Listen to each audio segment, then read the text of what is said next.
જામનગર તાલુકાના સિક્કા ગામમાં 8 વર્ષની બાળકીને તેના જ કુટુંબી મામાએ શારીરિક અડપલા કર્યા પછી તેણીનું માથું પચાડી હત્યા નિપજાયાની ઘટના સામે આવતા ભારે અરેરાટી પ્રસરી છે અને મામા સામે ફિટકારની લાગણી વરસી રહી છે। આ બનાવની વિગત એવી છે કે મૂળ મીઠાપુરની વતની હિન્દુ વાઘેર યુવતી કે જેના 2 માસ પહેલા છૂટાછેડા થઈ જતા તેણી મીઠાપુર છોડીને છેલ્લા 2 માસથી પોતાની 3 પુત્રીઓને લઈને સિક્કામાં રહેતા તેના કુટુંબી મોટા બાપુના દીકરા અને માસીના દીકરાને ઘરે રહેવા માટે આવી હતી। ત્યાં ત્રણેય બાળકીઓ સાથે રહેતી હતી। દરમિયાન 8 વર્ષની નાની બાળકી કે જેને તેનો કુટુંબી મામો હેરાન પરેશાન કરતો હતો।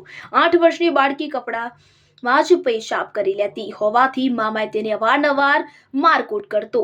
ત્યારબાદ તેની સાથે શારીરિક અડપલા પણ કરતો કે જે અંગે બાળકીએ માતાને ફરિયાદ કરતા બાળકીની માતાએ મામાને ઠપકો આપ્યો હતો, પરંતુ તેને ઉશ્કેરાઈ જઈ માસૂમ બાળકીને અને માતા બંનેને પતાવી દેવાની ધમકી આપી હતી। દરમિયાન ગઈકાલે સિક્કામાં ભરતી ગુજરી બજારમાં માતા ખરીદી અર્થે ગઈ હતી। દરમિયાન પાછળથી તેની 8 વર્ષની પુત્રીને મામાએ શારીરિક અડપલા કર્યા બાદ માર મારી દિવાલ સાથે અને જમીનમાં માથું પછાડીને ઘાયલ કરી, જેથી તેણી બેશુદ્ધ બની ગઈ હતી। માતાએ ઘરે આવ્યા બાદ માસૂમ બાળકીને લઈને સિક્કા હોસ્પિટલે લઈ જઈ તેણી મૃત્યુ પામી હોવાનું જાહેર થયું હતું કે જેથી માતા તેની અન્ય 2 પુત્રીઓ ત્રણેય હૈયાફાટ રોદન કર્યું હતું અને સમગ્ર સિક્કા પોલીસ મથકમાં તેને લઈ જવામાં આવ્યો કે જ્યાં 8 વર્ષની માસૂમ બાળકીની હત્યા નિપજાવવા અંગે અને તેણીની સાથે શારીરિક અડપલા કરવા અંગે બાળકીની માતાએ ફરિયાદ નોંધાવી હતી અને ફરિયાદના આધારે કુટુંબી મામા સામે સિક્કા પોલીસે પોક્સો તેમજ હત્યા સહિતની જુદી જુદી કલમો હેઠળ ગુનો નોંધી તેની અટકાયત કરી લીધી છે અને આ બનાવે